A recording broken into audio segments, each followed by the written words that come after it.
Well, good morning and welcome to our big story segment on Breakfast Extra. Today, we are delving into the latest development in the Kano State political landscape where significant legal and administrative actions have been taking place. Yesterday, or rather 2 days ago, a federal high court in Kano reversed the dethronement of Emir Aminu Ado-Bayero and for all the emirs of Bichi, Rano, Koraye and Gaya Emirates. The court set aside all actions taken by the Kano State government to repeal the Kano Emirate Council Law of 2019, which had originally divided the Kano Emirates into 5 separate entities. In response to the ruling, the Kano State government has stated that the decision indicates that Alhaji Muhammadu Sanusi II remains the Emir of Kano. Now, this interpretation was shared by the State Attorney General and Commissioner for Justice Haruna Issa Dedere during a press conference held at the Government House.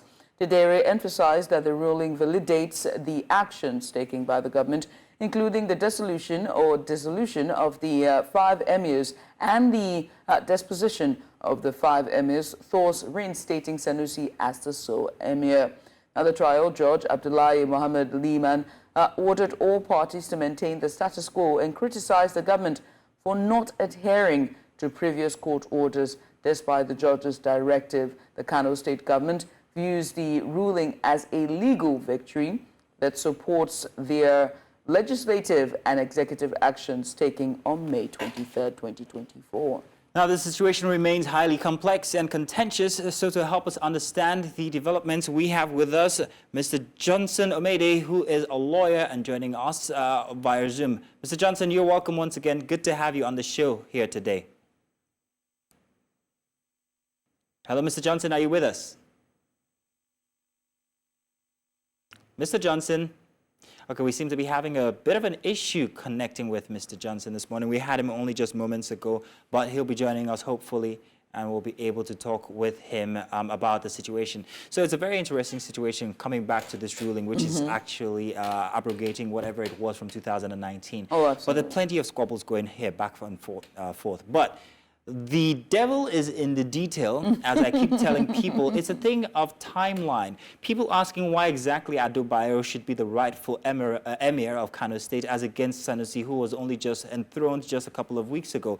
Now, if you go back until 2019, when the parties that are involved were asked to maintain a status quo instance. Now, this is what they're talking about. This is where they're going back to, which at the time had Ado-Bayero as the emir. And that's what they're responding to here. Right. At that time, anything contested after would have had to wait in court until certain matters in court were, first of all, concluded before going ahead to talk or tell about reinstating Sanusi. Reinstating another emir. I think we have Mr. Johnson back with us. Mr. Johnson, are you with us? Yes, sir. Good to have you back, Mr. Johnson. We lost you there for a minute. So first, Mr. Johnson, what are the legal grounds on which the Federal High Court has based the decision to reinstate Ado-Bayero as the Emir of Kano State? If you can please tell us real quick. Thank you very much. The decision to virtually all the lawyers in Nigeria came to us as a surprise. The content of that decision, though yet to be released, from the excerpt we have listened to in court, suggests entirely that the issues that were brought to the court were not actually dealt with. The court based its decision essentially on what it purportedly said, that the Kano State government were in disobedience of the order of court. And this came as a consequence of the fact that when the law was assented to by the governor, the repeal Emirate law was assented to by the governor, this suit was filed, and then the judge said the court haven't been aware of the ex parte application that led to an interim injunction. The Kano State governor should have stopped at that level without taking further step. But he felt the Kano State took further step and dethroned and appointed the current emir. And as such, being an order of court, the court felt that nobody is above the law and that once you disobey the order of court, you must be punished for it. So the issues submitted to the court for decision, for adjudication, were not dealt with. What the court arrived at was that there's a disobedience to the order of court, and as such, that disobedience must be punished. And for him, it is the basis for which it went to reverse the action of the governor. Mr. Johnson, real quick, we're pressed for time. We will return to this conversation after the news. But before we go for the news, I wanted to ask you exactly what that ex parte motion was that the Kano State government disobeyed. What was it exactly, and who had moved that into court? The ex parte application gives to what we call interim injunction. Interim injunction is just an injunction, temporal, pending when further applications to be made to court. And what it means is that the interim injunction was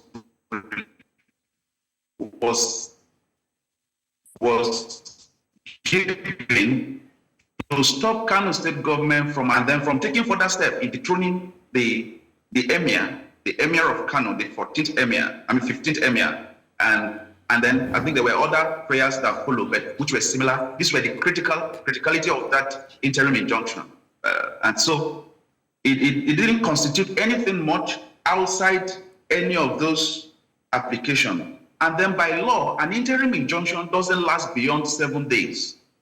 After 7 days, it becomes automatically void unless parties go back to court and apply for additional 7 days. In totality, an interim injunction cannot last beyond 14 days in law. And none of those parties take further steps to actually reapply or ask the court to extend the lifespan of that interim injunction. And so the Kano State government, though purportedly said to have taken its action within the lifetime of that interim injunction, leading to the reversal of what they had done. Earlier in your answer, you're talking about the ruling and how it took, the entire law community by surprise. And you also said that the fine details have not been put out in terms of the document. But from the ruling, can you give us a more or less what the procedure would now be when it comes to reinstating Ado-Bayero following the Federal High Court's ruling or decision on the matter? Thank you very much. Let me quickly give a background to what is happening so far. Now, when a substantive suit is filed before a court and there is need for certain interim measures to be taken to forestall further actions, what we do as lawyers is to come up with what we call ex parte motion. The ex parte motion will is further followed by a motion on notice. Then the substantive suit itself will be filed all together before the court. Interim injunction, which is by way of ex parte application, is usually granted as a matter of urgency, which was the first application that succeeded at the Federal High Court before Honorable Justice Liman. Now, that injunction asks that the Kano State government stop any further action, should not assent to the bill, and should not proceed to depose the emir or appoint any other emir. Now, after that injunction was granted, a date was slated for the hearing of the motion on notice. That motion on notice was heard and was argued and was adjourned for ruling, which was the ruling that we had that came up on Thursday. That ruling is the ruling for motion on notice. So the substantive suit to determine the entitle of the action of the governor in removal and in appointment is still pending before that Federal High Court, still unheard. Now, what we now have is an interlocutory injunction. At this level, it will last until the hearing of the substantive suit, which will finally determine the entitle of all the issues that were submitted to the court. Now, this interlocutory injunction, from the understanding I have and from the judgment I have seen, simply reversed the action of the executive governor that all actions taken consequent upon the Kano Emirate repeal law, Kano Emirate Council repeal law 2024 is hereby reversed. It also went further to say that the Kano State Emirate Council repeal law remained the extant law on Emirate issue. That law was not nullified. Then the last order the court gave is that parties should maintain status quo pending the hearing of the substantive suit. Okay.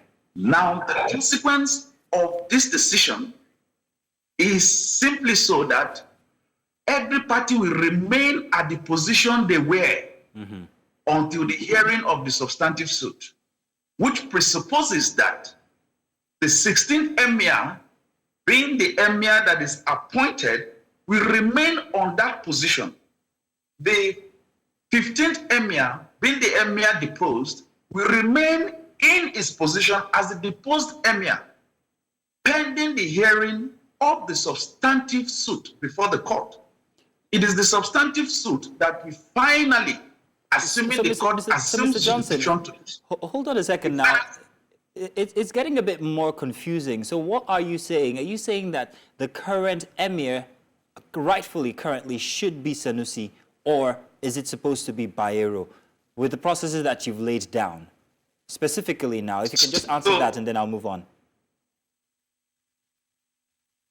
I will answer that specifically, yes. Okay. Sanusi will remain the emir. That's the effect of that decision. Because if the court had not gone further to say maintain status quo, then one will begin to look at what the effect of that decision is. But what the court has said is that maintain status quo.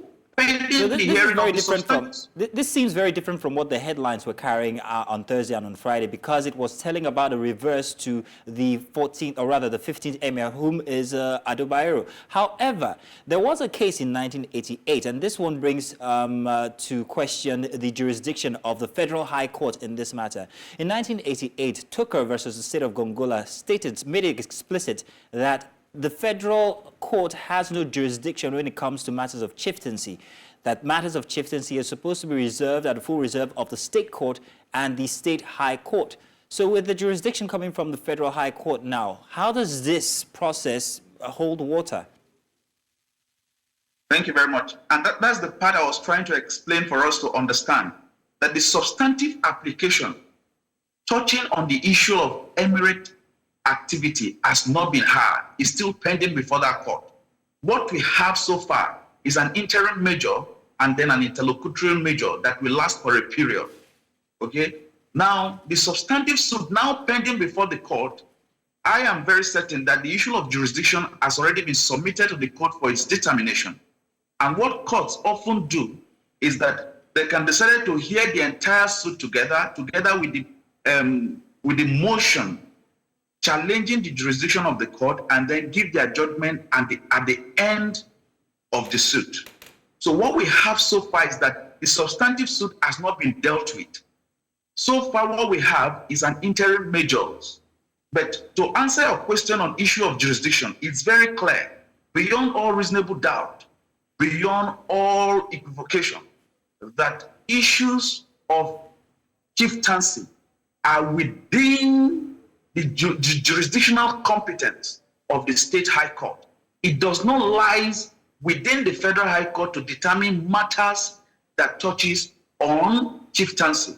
Reasons being that the issue of jurisdiction, the jurisdiction of the Federal High Court is clearly spelled out in section 251 of the Constitution of the Federal Republic of Nigeria, 1999 as amended.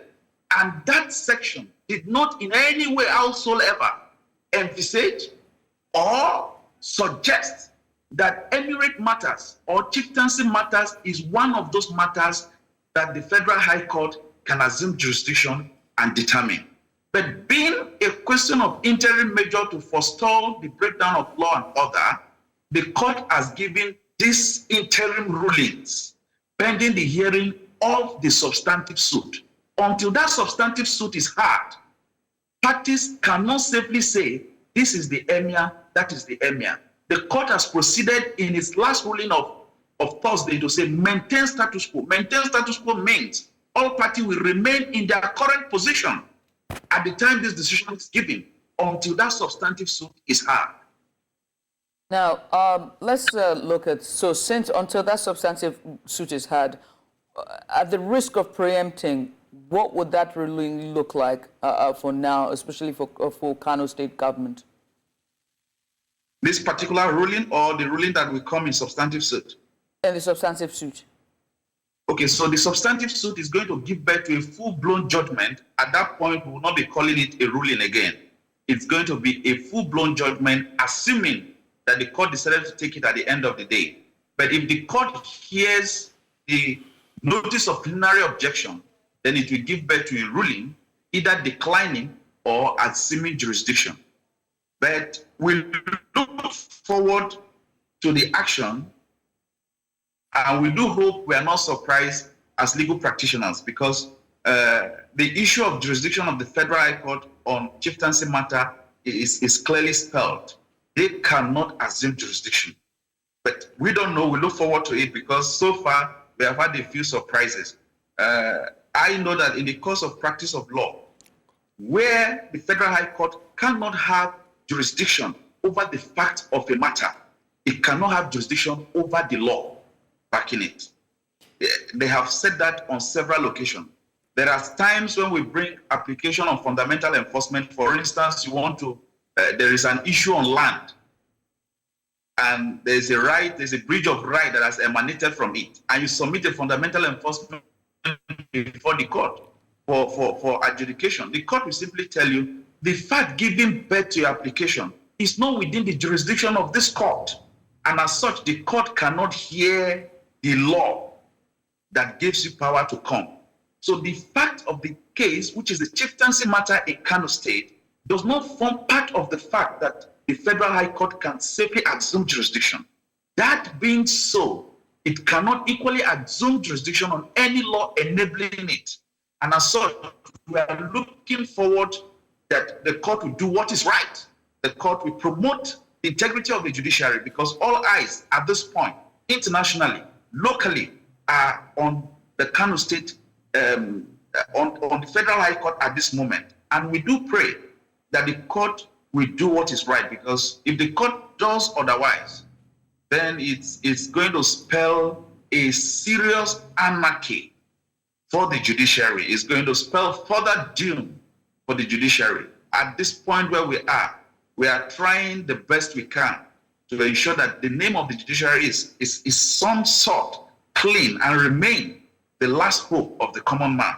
But if it proceeds to do otherwise, then it's going to be a new day for the Nigerian judiciary, and we do hope we don't come to that point. Well, our eyes are on the judiciary, as you said, and we keep looking to the matter. But it's quite interesting. I want to say a very big thank you, because you sort of quelled a lot of our concerns and our questions about, you know, the ruling or by the Federal High Court regarding the matter. And the headlines I've been reading, you know, and all the news I've been reading that Bayero is now been ordered to be reinstated. But you just helped, you know, clarify what that judgment really was, or what that ruling was. So again, many thank you for coming on. Thank you so much, Mr. Johnson Omede. We appreciate you for doing this with us. Thank you. It's my pleasure to be here always. Thank you. And now that was Johnson Omede. He is a legal practitioner, and he joined us earlier today just to discuss and help us understand the ruling as it pertains Kano State Emir Torso. We'll take a short break. Coming on back on the other side, there is more on Breakfast Extra. Stay with us.